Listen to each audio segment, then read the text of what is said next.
In this integration, we have to find the value as 1 by tan x plus cot x plus sec x plus cosec x dx.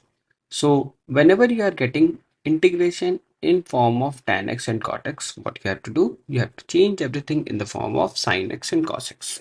So you will write it as 1 by sine x upon cos x plus cos of x upon sine of x plus sec x can be written as 1 by cos x and cosec x can be written as 1 by sine of x dx. So you will write it as sine of x into cos of x and sine square x plus cos square x plus sine of x into cos of x, and here you will write sine of x plus of cos of x dx. So you will get the integration as 1 by sine of x into cos of x plus sine x plus cos x, and here you will write sine x into cos of x dx. So you will write the whole integration as sine x into cos of x, and here you will write sine x plus cos of x plus of 1.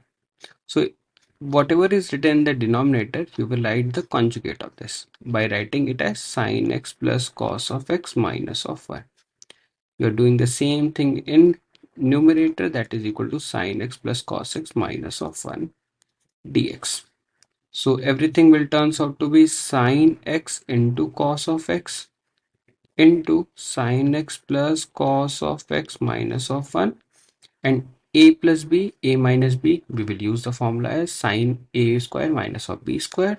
So you will write the whole value as sine square x plus cos square x plus 2 sine x into cos of x minus of 1. Sine square x plus cos square x and minus 1 will get cancelled. Sine x cos x will get cancelled with sine x cos x. You will get the integration as sine x by 2 dx plus integration of cos of x by 2 dx minus of 1 by 2 dx. So what is the integration of sine x by 2? That is equal to minus of cos of x by 2. What is the integration of cos of x by 2? You will write as sine x by 2, and the integration of 1 by 2, that is written as minus of x by 2 plus of c. So this is the answer that you will get.